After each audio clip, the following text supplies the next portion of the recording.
Hello everyone, and to all of the chapter leads of the open source community Africa. My name is Juan Flores and I'm a senior program manager at the GitHub education team, where I have the honor of working every day with some of the most talented students, helping them out to build some of the most awesome developer communities on their campus, helping them open new open source communities, and finding out ways in which they can make a positive impact in their school, in their cities, and overall in their campuses.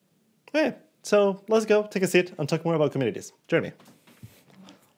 It is no surprise that developer communities have taken all over the world. No matter the size of the city or the population of a small town, there's most likely one developer community, formal or informally, happening there.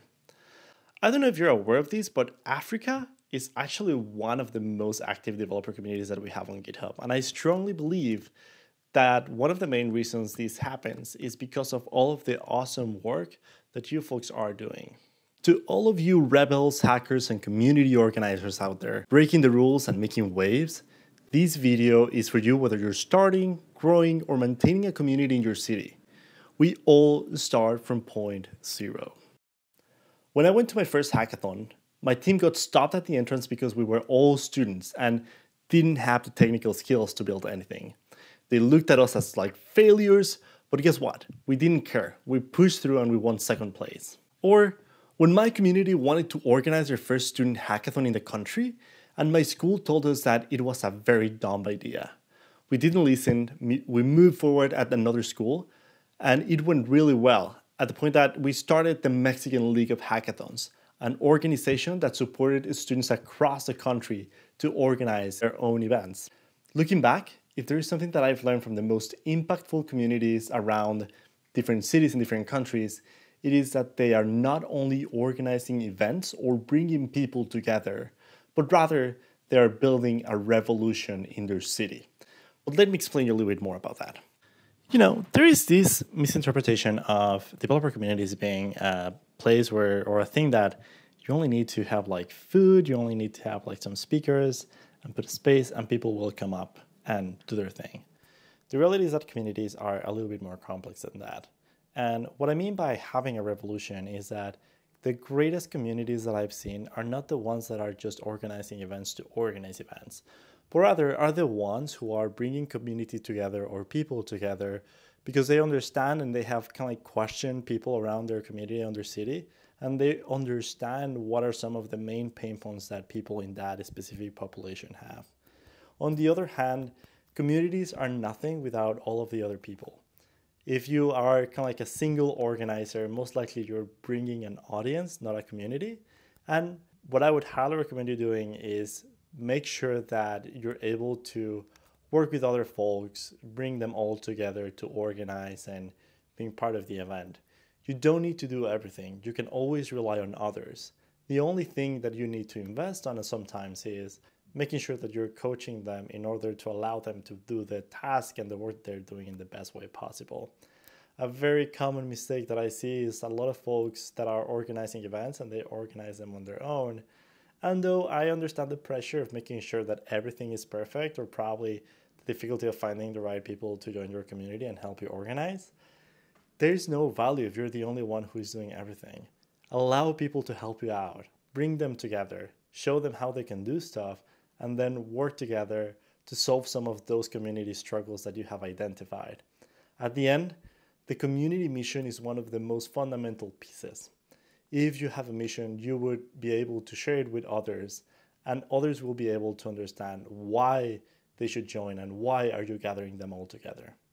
But why does this matter? Why are developer communities a thing? The next revolution is going to be that anyone can code.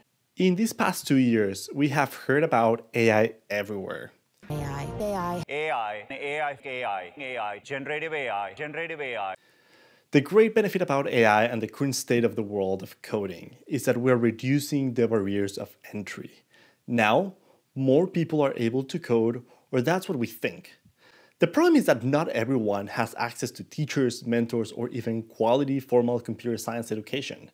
This would normally end up with learners having to get through standardized testing, through bundles of prepackaged education content, and skimming through courses that sucks, especially when coding is becoming a fundamental skill for people from all walks of life.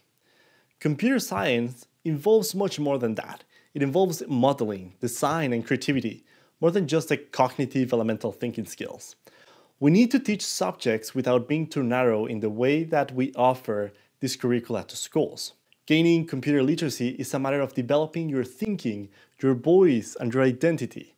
The reason for learning to write is not just to do practical things, but being able to express your ideas to others. Computation is a new way of expressing ourselves, and it is important that everyone learns how to use it.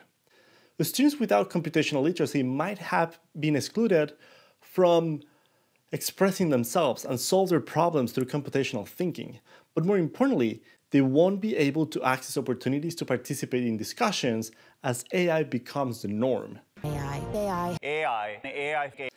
The best schools do not offer generic education.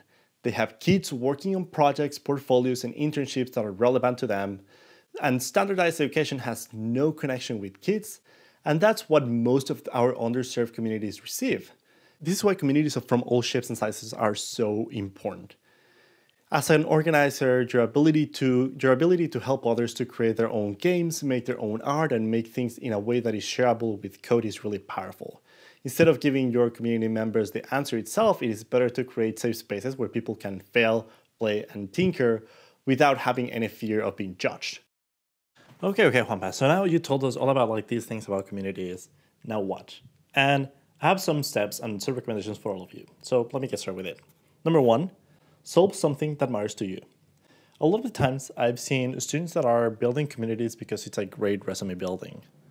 Though it is very true that it's a great demonstration of experience, I think if you are able to align that with something that you're genuinely interested in solving or working on, it most likely is going to affect positively your experience or your chances of getting a job afterwards. Not only that, but also communities that are built around building resumes normally feel a little bit incomplete.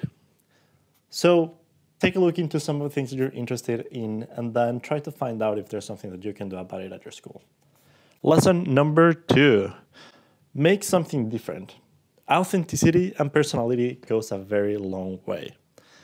I've seen as well a lot of communities that are copy-paste from some other communities and some other events. That's great if you don't have clarity on where you want to drive your community. You don't have to lose who you are and your identity in order to do that. In fact, communities that tend to have a personality and tend to have also some sort of authenticity to themselves tend to be like a magnet for talented people to join as well. And people just feel a better sense of community and belonging when they join. Number 3, size is not a measure of success. I've seen a lot of hackathons that have taken this approach of trying to be the largest hackathon of XYZ or the largest hackathon of AI. And though I really understand where you're coming from, we call this kind of like an ego-boosting metric. What I've learned through communities is that some of the best events that I've attended are not the ones that have the largest audience, but are the ones that offer the best experience to those that are attending those communities.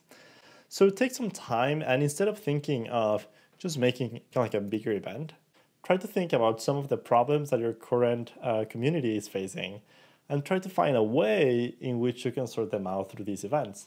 So instead of organizing a super large hackathon for having 400 people and ego boosting yourself, try to understand why a hackathon makes sense. At the end, events are just a tool to reach some of the goals that you have set for your community. And with that, we have reached the end of this conversation. I really hope that this has been useful for you. If you have any other questions or you would like to clarify some stuff or you're looking for some help from GitHub, I'm always happy to talk. Find me anywhere on the internet as @Juan P. Flores.